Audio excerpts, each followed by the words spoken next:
8 साल पहले राही अनिल बर्वे नाम के एक डायरेक्टर ने भारतीय सिनेमा को वो चीज दी जिसकी उसे सबसे ज्यादा जरूरत थी, तुम्बाड़। ये सिर्फ एक फिल्म नहीं थी बल्कि इंसानी लालच के अंधेरे रास्तों की एक पौराणिक यात्रा थी। तब से हर सिनेमा प्रेमी के मन में एक ही सवाल था, अगला क्या। आज हमारे पास उसका जवाब है। फिल्म का नाम है माया सबा। अगर आप किसी भारी भरकम या चमक धमक वाली फिल्म की उम्मीद कर रहे हैं तो थोड़ा रुक जाइए। माया सबा इस बात का सबूत है कि एक बेहतरीन फिल्म बनाने के लिए करोड़ों की जरूरत नहीं होती बल्कि एक सोच की जरूरत होती है। ये प्यारे सिनेमा है, 1 घंटे 45 मिनट की ये क्लास जो बेकार की चीजों को हटाकर सीधे कहानी पर बात करती है। ना ही कोई आइटम सॉन्ग, ना जबरदस्ती के फाइट सीन, बस 4 कलाकार एक जगह और एक ऐसी कहानी जो आपके दिमाग से हटेगी नहीं। इस फिल्म की सबसे बड़ी खूबी है इसकी सादगी। पूरी फिल्म सिर्फ 4 लोगों के कंधों पर टिकी है। हमारे बॉलीवुड जाने माने अभिनेता जावेद जाफरी जो इस फिल्म में परमेश्वर के नाम के किरदार में हैं, और उनके साथ है उनके बेटे मोहम्मद समद और 2 अन्य कलाकार जिनका नाम है वीना जामकर और दीपक दामले। पूरी फिल्म एक पुराने टूटे फूटे सिनेमा हॉल के अंदर शूट की गई है। परमेश्वर कभी फिल्मों के प्रोड्यूसर हुआ करता था, लेकिन पिछले 25 साल से उसने खुद को इस थिएटर में बंद कर लिया है। ये थिएटर सिर्फ उसका घर नहीं बल्कि उसकी पूरी दुनिया है। आपको खुद को पूछना होगा कि आखिर क्यों कोई इंसान 25 साल तक खुद को एक थिएटर के कब्रिस्तान में बंद करके रखेगा। शुरुआत बहुत ही साधारण सी लगती है, लेकिन जैसे जैसे परमेश्वर की जिंदगी की परतें खुलती है आपको समझ आता है कि ये सिर्फ एक थिएटर नहीं बल्कि एक तिजोरी है खजाने की। ट्रेलर ने हमें एक बहुत बड़े सस्पेंस के साथ छोड़ा था। 40 किलो सोना जो इसी थिएटर में कहीं छिपा है। परमेश्वर को पता है कि वो यही है, लेकिन वक्त की धूल ने उसकी याददाश्त को धुंधला कर दिया है। अब यहाँ एक बात साफ कर दूं, इसे कोई आम ट्रेजर हंट या खजाने की खोज वाली फिल्म समझने की गलती बिल्कुल मत करना। यहाँ कोई नक्शा नहीं है, ना ही कोई सुरंगों वाला सीन। राही अनिल बर्वे ने इस तरह की फिल्मों को पूरी तरह बदल दिया।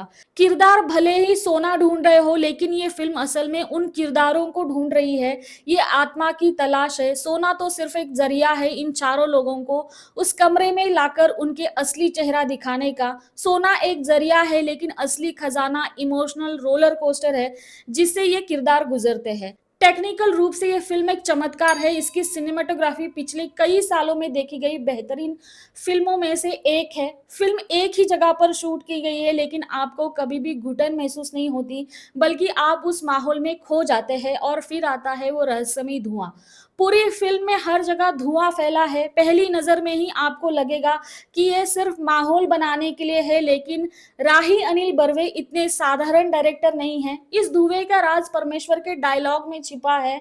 अगर आप परमेश्वर की बातों को ध्यान से सुनेंगे तो समझेंगे कि ये धुआं सिर्फ कमरे में नहीं है बल्कि ये उन किरदारों के भ्रम और माया का निशान है जिसमें वो फंसे हुए हैं। यहाँ मेरी एक चेतावनी है, पलक झपकना मना है। अगर आपने एक भी डायलॉग मिस कर दिया तो आप इस फिल्म की समझ खो देंगे और बाहर आके कहेंगे कि ये क्या था। लेकिन अगर आप ध्यान देंगे तो पाएंगे कि हर शब्द उस पहेली का हिस्सा है जिसे सुलझा कर ही आप इस मास्टरपीस को समझ सकते हैं। माया सबा का दिल इसके सोचने वाले पहलुओं में धड़कता है। ये वही विषय है जिसे बर्वे ने तुम्बाड़ में छुआ था, लालच। लेकिन यहाँ उसे बहुत ही इमोशनल तरीके से दिखाया गया है। फिल्म एक बड़ा सवाल पूछती है, क्या सोना ही सब कुछ है? अगर आपको वो 40 किलो सोना मिल भी जाए तो क्या आप जीत गए?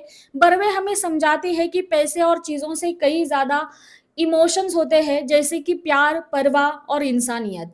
ये एक इमोशनल मास्टरपीस है क्योंकि ये दिखाती है कि कैसे लालच हमें वो काम करने पर मजबूर कर देती है जो हमें नहीं करना चाहिए।